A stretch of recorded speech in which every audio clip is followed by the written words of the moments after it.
You're listening to Drinks and a Movie with your host, Rudy. Spoiler alert.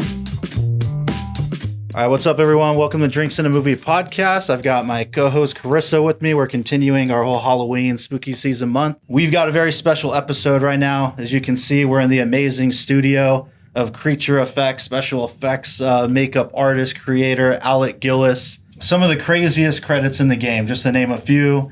Aliens, Alien 3, I think Demolition Man, right? Mortal Kombat 95, Tremors, Pumpkinhead, Predator Prey. Smile, yeah. All kinds of stuff. You can see it here. Alec, thank you so much for having us. My pleasure. Welcome to the Monster Factory. It's amazing. Yeah, incredible place. First off, I brought some booze here if you guys want to partake. Oh. So, Did you? I've got a few options here, a couple favorites. We've got Mezcal 33, excellent Mezcal. They're friends of the podcast. That one is very easy and light, kind of luxury brand, very citrus forward. So we got this one if you like that. I've got Nelson Brothers. This is from Tennessee. Their reserve bourbon coming in at about 107 proof, I think.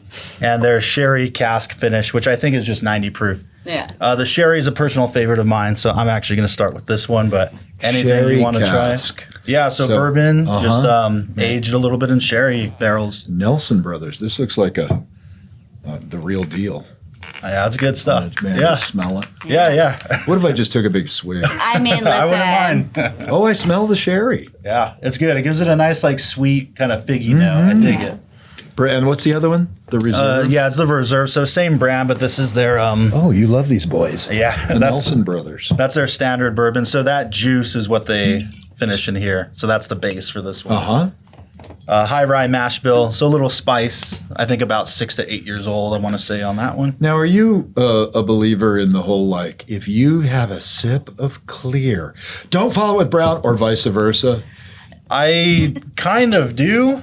Just because I know I've gotten sick from that before. Is that more just about your enthusiasm for alcohol than it is about mixing the order of what you drink the alcohol? Maybe. I'm not too sure, to be honest. I should. What's the science behind it? I mean, I'm like, it's all going to the same spot, right? And it's all alcohol. All alcohol. Exactly. Yeah, that's true. I had, when we were in Prague, just to keep it on, this is we'll keep it both topics. Yeah. We were shooting Alien versus Predator 1, and we were in the Prague city center, which is a freaking amazing place. And we got absinthe because Prague is known for absinthe. Yeah. Like real absinthe. It's like real. Well, it as no real longer, as it can be. They don't have wormwood in it anymore. Okay. So it's apparently the poop of the worm. Okay. As it eats the wood is what gives you the psychedelic. So they don't have that. Yeah. But we were warned that it will mess you up, and we're like, it's just alcohol, right? It's just like whatever the proof is, right? I've had Everclear and all. Yeah. So we had the whole thing, sugar and flames and all that stuff. And then it was fun. It was a fun night. And then the following Monday, we were in the workshop making Aliens and Predators. This is how we keep it on topic. Yeah. And people were saying wow, that was a crazy night. We're like, yeah, blast. And one of the guys said, how about that dog in the restaurant? And I said, dog in the restaurant? Yeah, he was next to the keyboard player. Keyboard player? Wait a minute. And I had a total me and a couple of other people were like, we don't remember any of this. Yeah. And there was a whole period of a couple of hours, total memory lapse. And then over time, it started coming back. And I went to the guy in the shop there's a shop there, that sells absinthe, and the Czech guy there. And I said, what's the deal with this? He says, oh, yes, if you drink too much, you have to go to hospital to get your memory back. And I'm like, what? Is it just that it's hot, or is absinthe no wormwood? Yeah. I don't know. That's wild. So anyway... but I haven't had a bad experience jumping back and forth between clear and brown. Yeah. I have before. I just, obviously can't do too much, but exactly. I try to be careful. especially today. I'm not trying to. We could just get lit and run around with the monsters in here. You can pick up your gear tomorrow if you want. Yeah. Could I try the Mezcal, please? Of course. Pass it over. Thank you. Yes. I know. Yeah, so this one's fairly new in the United States. It's pretty popular in Mexico, but it's only been in the U.S. for, I think, a couple years or a few years. Okay. There we go. Cheers. Cheers, guys. Yeah. You're supposed to look the person in the eye when you do bad luck, that. right? Is it? Yeah. It's bad luck to not. It's bad luck to not. Not bad. I'm a Presbyterian, so we don't look people in the eye. Oh, this is really good. I don't think we've had this one before. Smoky. Smoky. Super smoky. Oh, that's smokier than most. Really? I feel like it's really light on the smoke. Really? Oh, wow, yeah. Usually when I have mezcal, I go, ooh. And then I go, I want scotch because it's not smoky enough. Yeah. This feels almost smoky. Oh, wow. What's your take? Is it really smoky for you too? Yeah, it's pretty smoky for me. Yeah, it lingers. I was wondering how you would feel about this one because I know you seem to be scared about the mezcal tequila. I know. I'm variety. I'm a tequila drinker. So I'm really too much like a mezcal drinker, but this one's really nice. Yeah. That's a like banger. It's good. Yeah. It's tasty. Oh, yeah. Thumbs up. All right, let's talk. Let's talk. So, beginning of your career. Oh, beginning of the career. It all started with booze. No, I don't. Yeah. So my story is very similar to a lot of people of my age, wherein we were like growing up in an idyllic time, right? Literally, like the streetlights come on. The streetlights come home. I'm already. The booze, it's hit you. They're coming back. I grew up in Orange County. I could see the Disneyland fireworks from my bedroom window. Oh, wow. My upper bedroom window. I mean, my bedroom window was on the second floor. I didn't have an upper and a lower bedroom. We were not wealthy people. Anyway, so I got to, there was a summer where my mom would just drop me and my older brother off at the Disneyland gates. And you'd have $7 or whatever, and you'd get in for whatever, $5 or whatever it was. Book of tickets, maybe it was $12. Book of the tickets, right? Which you would burn through in about an hour, riding everything until it was just the trolley ride. And then but we would just run around the park until closing, and then she'd pick us up. So she'd drop us off at 10 and pick us up at 10 p.m. And that's was how it was. Childcare. And childcare. Yeah. That's the way to do it. You would not leave your children on a Disney Channel TV show. But I got to see animatronics. I got to be exposed to robotics and characters. And I fell in love with all that live stuff. And just the sheer creativity of it, was not lost on me, and the art direction of the place, and it's just like so awesome. And then you'd have the Wonderful World of Disney on TV on Sunday nights, and so there was movies, and there was the theme park and all that stuff, which was fantastic. And then also the other aspect of my upbringing was my father was a fan of effects movies and horror and stuff like that, and he was an insurance salesman, and he had sold insurance policies in the 30 Rock building in the 50s. So that's where NBC was on the East Coast in New York City. And so he met people like Dick Smith, who's the famous guy who did The Exorcist, the makeup artist, and The Godfather, and so on. And he was in Dick Smith's workshop, sold him a life insurance policy or something. Wow. And so my dad knew something about these people who did the craft. So when I was growing up, he'd let me see these things, first of all, like he'd wake me up to watch a Ray Harryhausen movie. It was like the sword fighting skeletons of Jason and the Argonauts, that sort of thing. And he would explain to me, those are only little models, and they move them one frame at a time. I don't know what he's talking about, but it was super compelling, And then the other thing that he gave me was an understanding that adult individuals make this stuff. It doesn't just happen. It's not just like, and it's not all about the stars of the movie. And so I came up really thinking about the technical people and the artists behind the what the public was seeing. But there wasn't a lot of information about that stuff at that time. So you really had to dig deep or make phone calls to people, and I'd get on the phone with stop motion animators and mask makers and stuff like that, ask them questions, and everybody was super nice, and very, very giving, very, very forthcoming with information and encouragement, which I always thought was really cool. That I think that happens a lot with creative people. Yeah. People in general, when they discover that you're into something that's unusual, like the guy at the hardware store would be like, well, what are you using these things for? They'd be like, well, I'm trying to make a monster. A what? And then he'd be like on fire, like, hey, Bill, this kid's making monsters. And then they're like, they're getting into it, So I've always felt like felt a lot of support.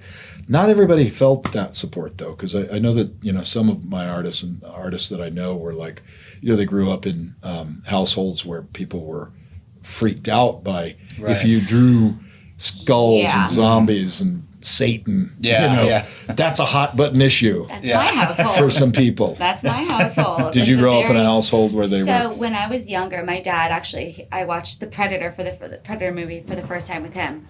My mom was very against it, and like I wasn't even allowed to see The Nightmare Before Christmas. Somebody gave it to me as a VHS, and she was like, nope, that's just like pepping you for like, you know, the devil's work. She's now super, super religious, so I write a lot of horror movies now, and Rudy films them. And she's like... Still not having it. No, not having it. Huh. Which is fine, though, because I'm like, I don't know, I love this stuff so much. Has she ever gotten to a point where she can see that it is a fiction and... Hollywood is not a good place. Right. She's, you know, it's one of those. She's got a point. Yeah. Right? True, very, very true. I mean, you can always find what you're looking for, right? You can always find the worst of it and the best of it, and I think, and you attract that thing that you're looking for as well, and it will find you. I guess what you have to be aware of is, like, in general in life, is that like it's good to be open-hearted and open-minded, but also have some spidey sense. Yeah. Women have a spidey sense, I think. Yep. Men have less of a spidey sense in certain situations. Yeah. That's true. So all those things, mom gave you gifts you may not be aware of. Yeah. That's very true, too. Like, I mean, I will film a bunch of scary stuff in my apartment, but I'm like, we're not doing any, like, Ouija stuff. For real. You know what I mean? Things like that. I'm like... But isn't that interesting? Because there are pockets of, like, like, I go like, yeah, monsters, whatever, you know? Yeah. But there are pockets of things that you go like, oh, not that. Yeah. You know, and like, because and it's funny how people fall on the spectrum, right? Like, I don't really like I don't really love slasher movies. Partly because it's easier, the work is easier, right? Like to get a reaction, pump blood all over your kid, you put, you know, fake blood and run into a room and everybody freaks out because it's that color in it, you're right. So I'm not super morally opposed to it or anything. I have turned down some jobs if it's like, hey, we're going to do a movie, you know, Lady Scalper 6, you know, and then I'm like, not only is it not very challenging, but what am I putting out in the world at that point? Yeah, right. But the areas of like the supernatural and those things that are embedded in our history of the three religions of Islam, Christianity, and Judaism, of demons and all this, you know, supernatural, ancient stuff. Kind of, I get chills when I think about it because that's the stuff that The Exorcist taps into, and you kind of go like, I don't believe in any of this stuff, but I can't be sure. Yeah, like just in case. Ouija stuff, like what is a freaking Ouija board? How does that work? But I'm like, Still don't want to touch it. I'm still, exactly. Mm-hmm. That's so funny. Yeah. So that was my early upbringing. Yeah. Were you, because, you know, I was thinking about this earlier, you were showing us some like remote controls for something you're working on, and I mean, when you were younger, like it sounded like you started kind of figuring this stuff out, going to the store, trying to create your own monsters and everything. I mean, do you have a background in any kind of like in robotics and engineering and all that when you were in school? Because it just blows my mind that all you guys, it's not like you're just sculpting and making the design, but you're wiring and servo motors and controls. I mean, where did you learn that just as along the way, or? Well, the personal journey is, you know, just being curious about every aspect of it and going like, somebody has been doing this. Why can't I do it? You know, I can do this. If anybody can do it, I can do it. And you get into it and you get into it as far as you can go. And then as you learn, you go like, oh, I see there is like engineering and robotics. Sophisticated versions of that are beyond me, which is where I hire geniuses. But I can talk to them because I understand the language. And coming up through the 80s, you had to be able to do all kinds of things. You had to be a jack of all trades Right. because those individual areas were not widely developed for movies yet. Like you had animatronics at Disneyland and theme parks, but they weren't in movies until maybe Carlo Rambaldi was doing stuff he was doing stuff in Italy in the late 60s with hydraulic creatures and stuff like that, and then the King Kong movies in the 70s, and eventually E.T. and the head of the alien for Ridley Scott. He mechanized that. So that guy was like ahead of the curve because he sort of understood more of the robotics aspect. It's now filtered down and it's more available. And Jurassic Park, actually, my old mentor, Stan Winston, was the guy that sort of brought theme park people into the movie side of it to create these giant, sophisticated things. But like when it comes to, electrical systems and, hydraulics, pneumatics, I can direct people and we can have meaningful conversations. But part of my job in dealing with those, that's the left brain, right? Those left brain folks who design that stuff is I try to keep them from building robots. And what I mean by that is they have to be performable characters, that they have to use all the cool techniques that those engineers are very excited about and are necessary, but we can't make something that you can't shoot.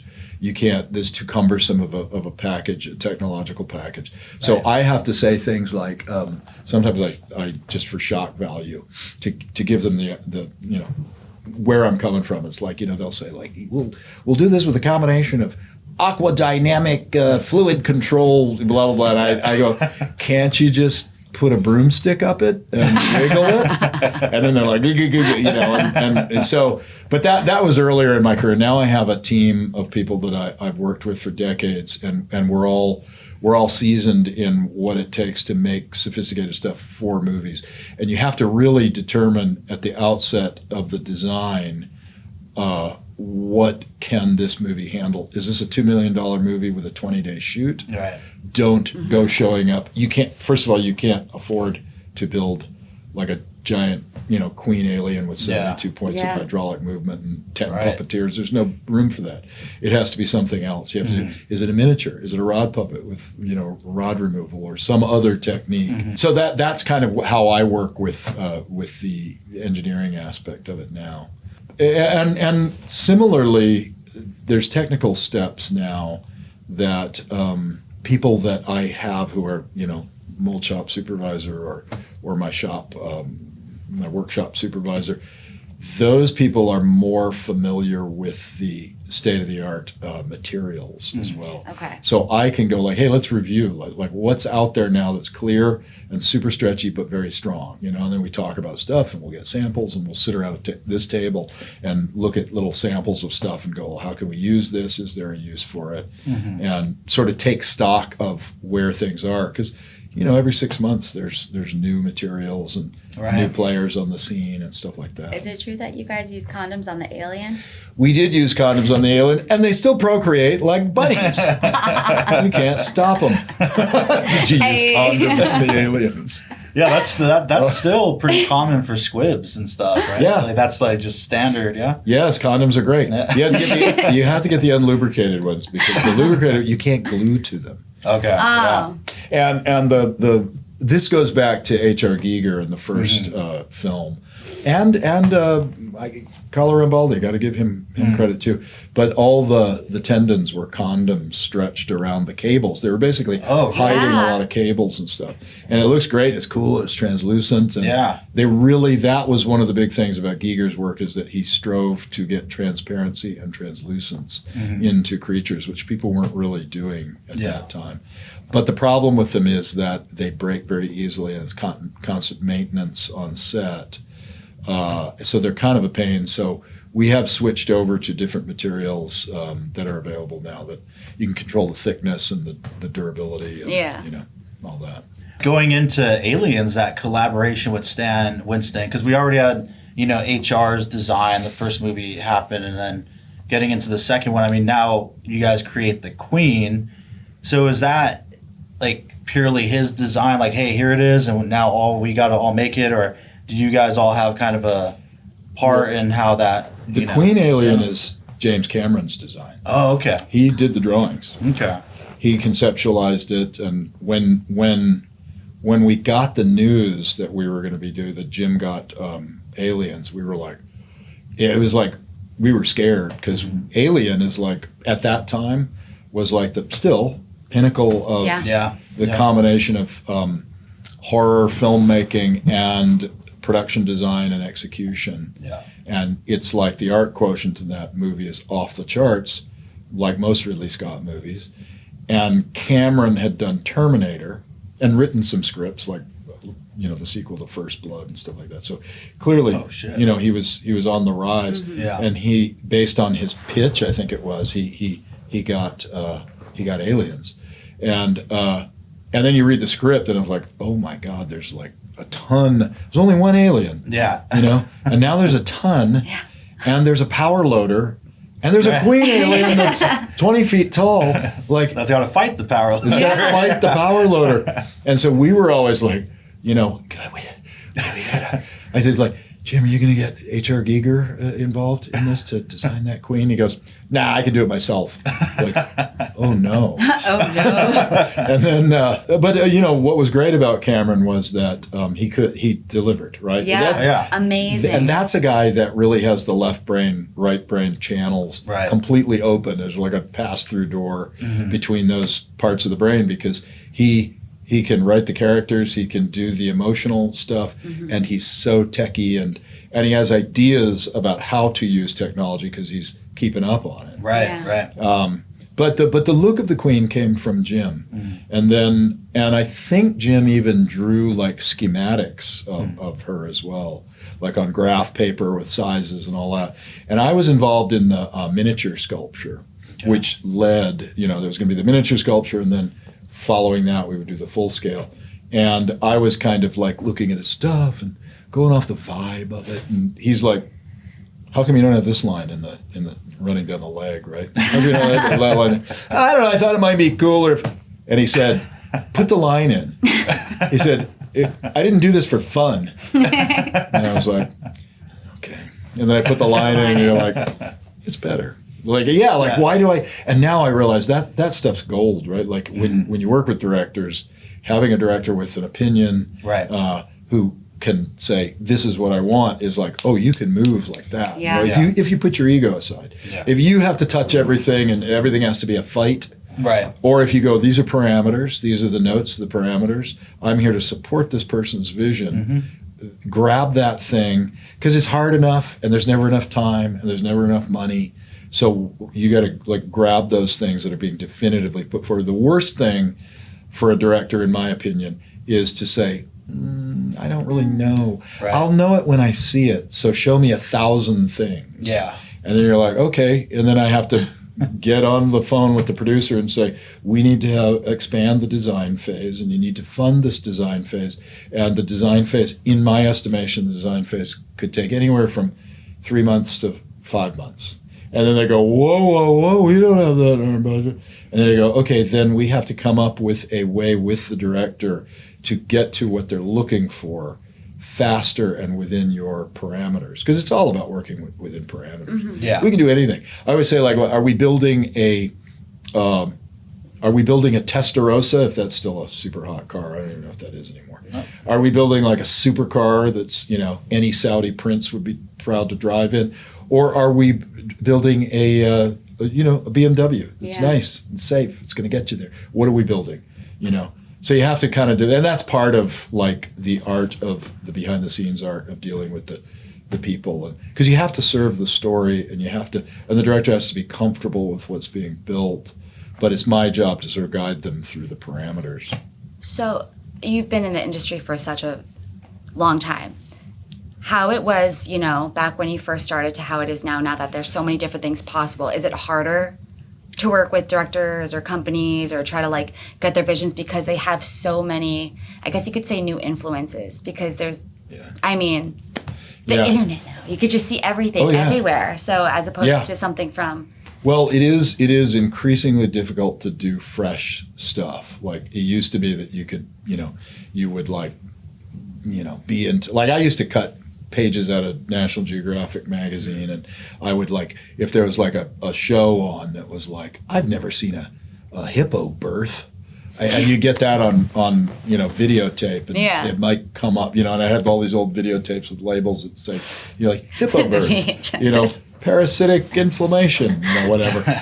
So that you could show a director that stuff. Now you're just like sending links back and forth, and there's tons and tons, which is great because a lot of directors take the initiative to educate themselves, and that's really cool. So I don't have to, like, if I want to do something weird with, strange textures or colors or translucence, you can just send a link. I go, hey, this is what I'm thinking of and then that sparks a conversation. If it's just words, then you have to go to the trouble of, bringing those words into photographic reality for a director via Photoshop or whatever, and that's time consuming and expensive. So it does create a shorthand. The one maybe I won't say a downside, because I really enjoy the period we're in right now. It's sort of a renaissance of practical effects right now.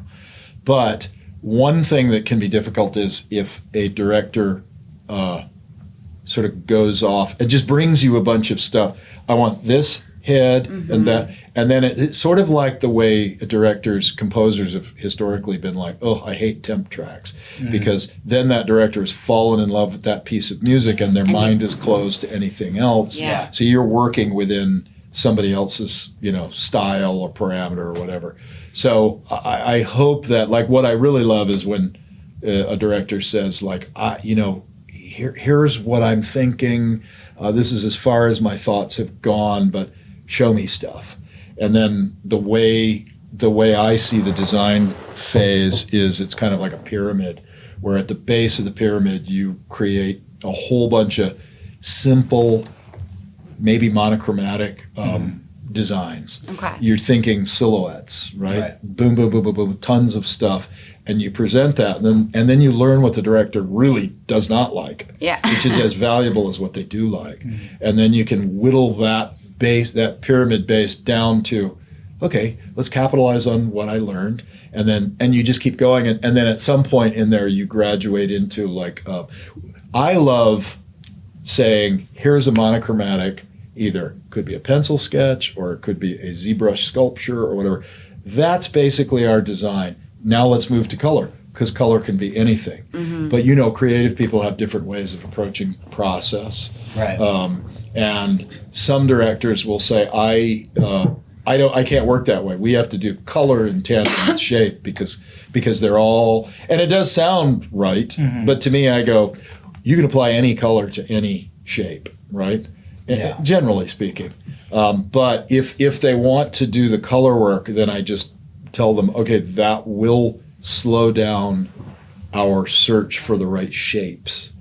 That's how I look at it. So, but I have to be careful not to be too dogmatic about that, because I think I was in my younger years. I was more like, this fucker doesn't know how to, And now I realize, well, they're just searching. They're searching, and as long as everybody's working within the time parameters and the money parameters, then let's do it. Let's do the exploration. I mean, the most beloved character, perhaps, that I've been involved with is the first Deadpool with Ryan Reynolds with the mouth shut.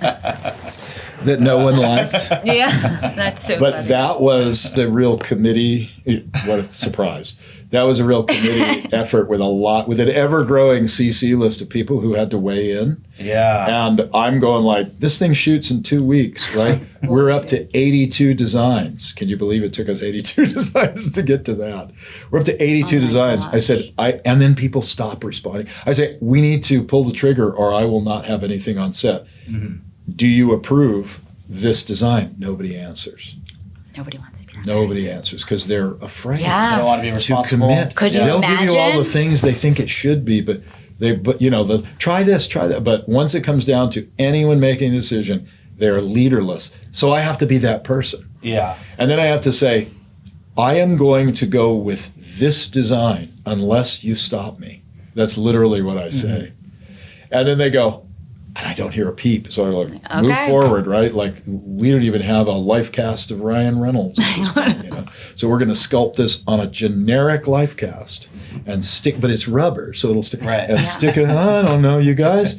And so we got it in shape enough.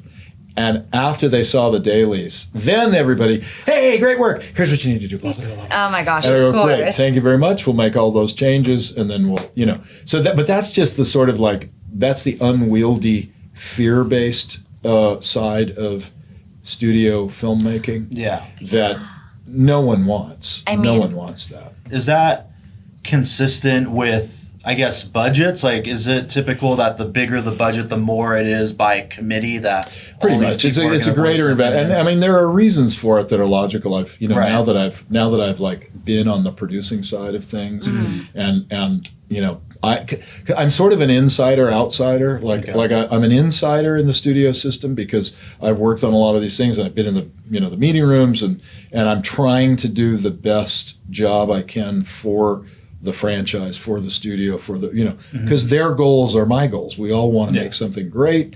We want the public to love it, but I'm also an outsider in that I see the inherent limitations. I've had to work with those inherent limitations of the big studio thing, and then the independent world gives you a form of freedom from that, but more restrictions in budget. And Yeah. Right. I know people say, you can make a great movie on $1,000. Yes, if everyone works for free. Yeah. If you are willing Yeah. to subject people to endless, to follow your vision, and you can do that. But if you're like really trying to do something that is on a professional level and you're trying to pay people and all that kind of stuff, it costs money. Yeah. But it can cost a heck of a lot less money, and there is freedom, which is why I love independent films and why a lot of the practical stuff is making a resurgence. Sometimes that's the most fun place to work, is in those $1 million, $2 million movies, because there aren't a lot of options and you can move fast. And it's like the 80s.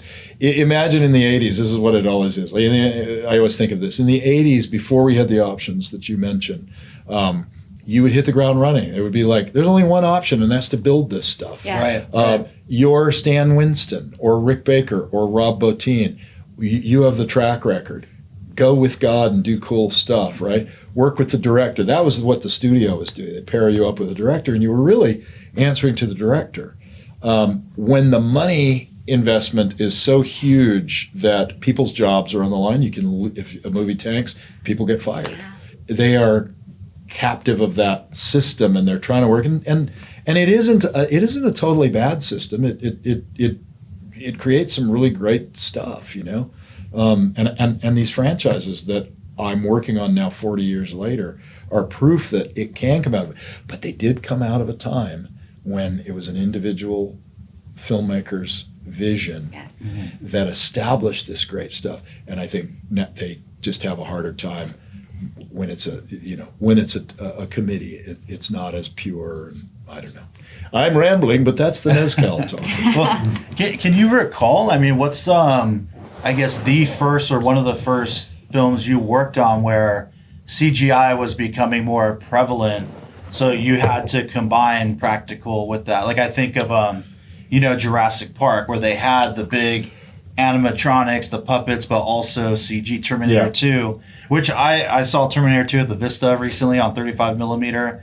And good God, does that movie hold up, man? Yeah. it looks like that CG looks like it could have come out today, It's the fluid aspect of it. That's what I mean about Cameron having a handle on. He knew in The Abyss Right. that you could do cool fluid movement. Mm-hmm.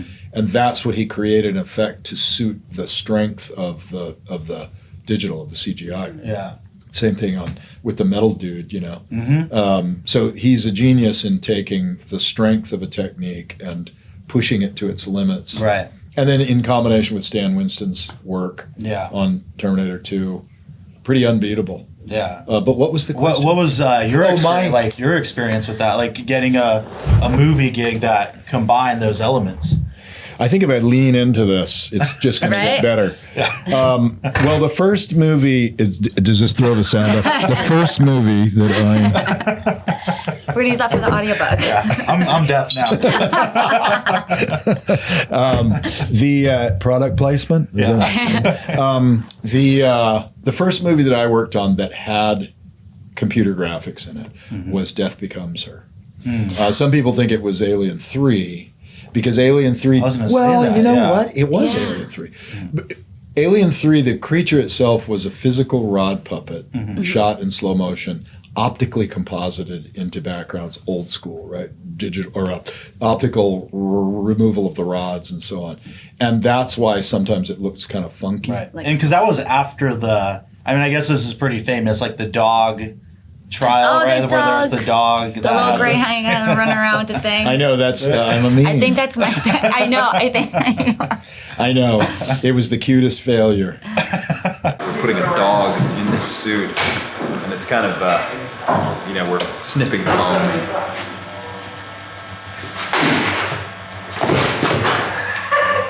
Did that dog just hate getting all that stuff put on, or was it pretty cool? Well, he didn't enjoy it. It's like a whippet, really? You're going to hire the Don Knotts of, I don't know if that resonates with you, Don Knotts.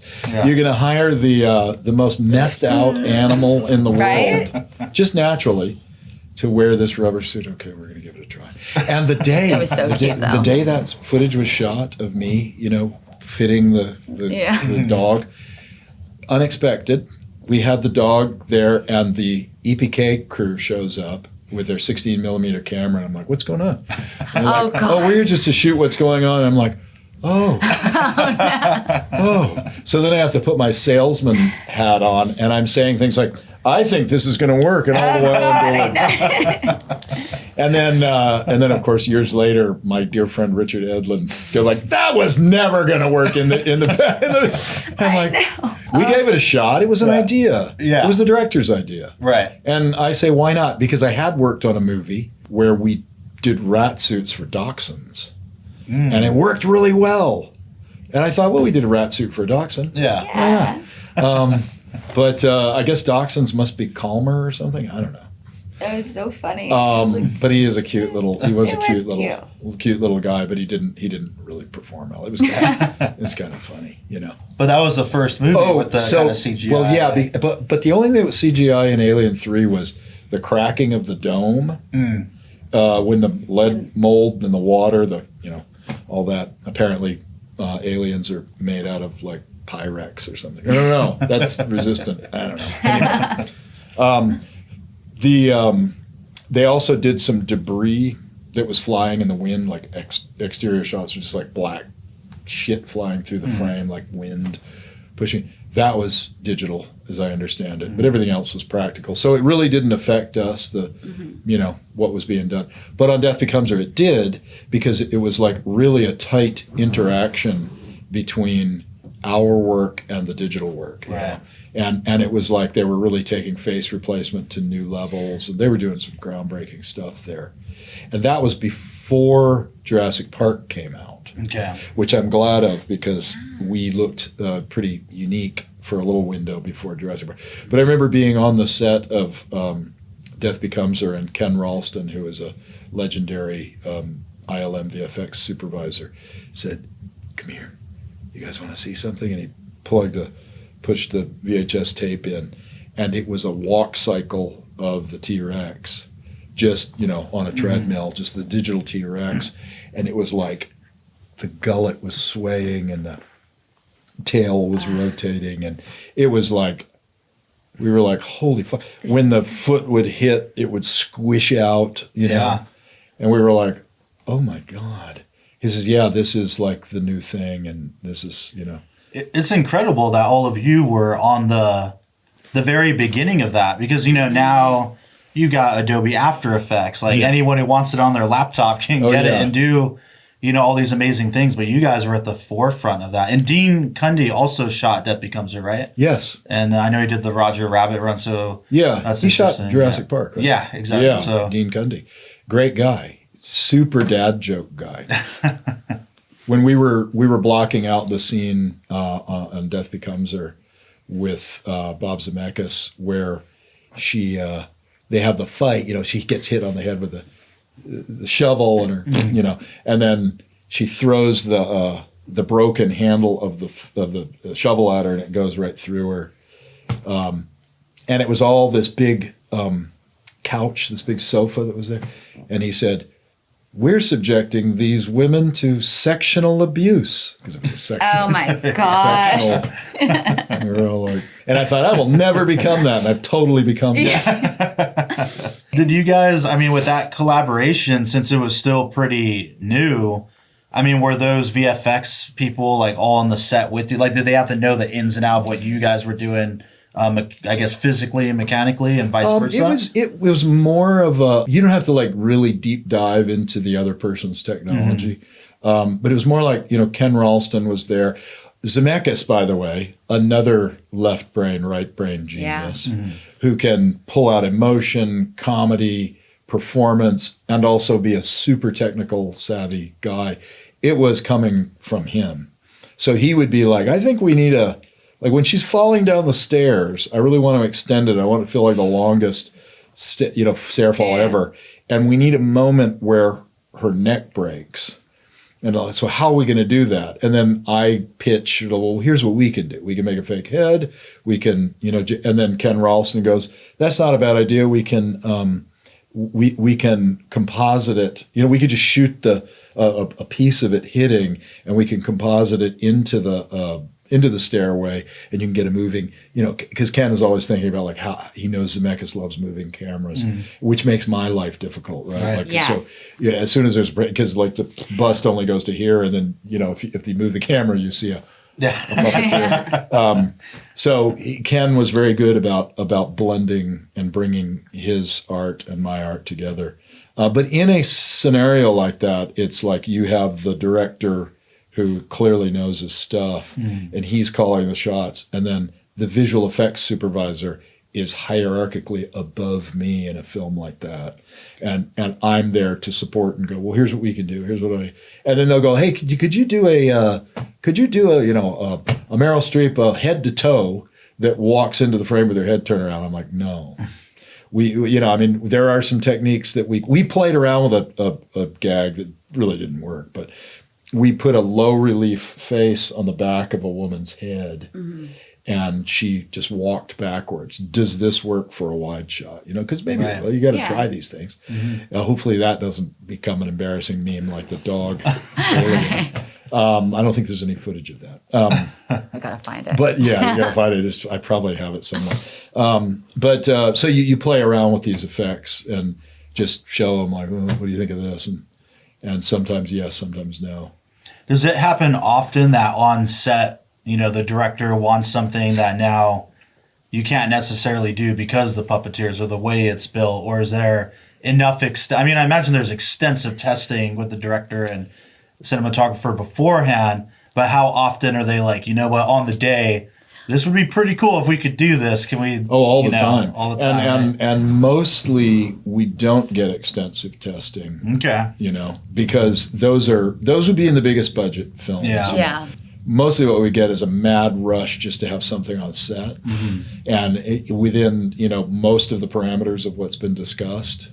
And I'll do videos. I'll do lots of videos. And in fact, our YouTube channel, Studio ADI's channel on the YouTube, we have over 300 videos of BTS stuff that's really important. And a lot of that stuff is tests that we do to show directors. Gotcha. So that sort of is the testing, bench test stuff like outside. So on Alien Resurrection was probably the heyday of setting up gags, completely shooting them. We might only use water instead of actual stage blood when we pump because we don't want to stain things. It's just a big mess.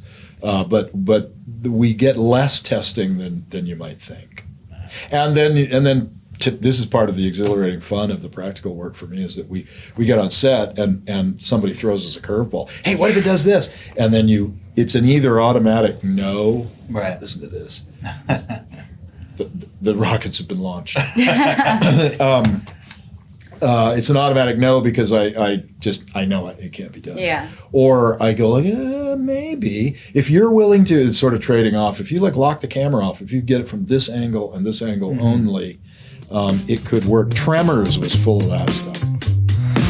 Thank you for listening to the Drinks in a Movie podcast. You can now find us on Instagram at Drinks in a Movie Pod, where we'll be posting photos from all the various films that we discuss. You can also email us at drinksinamoviepod@gmail.com.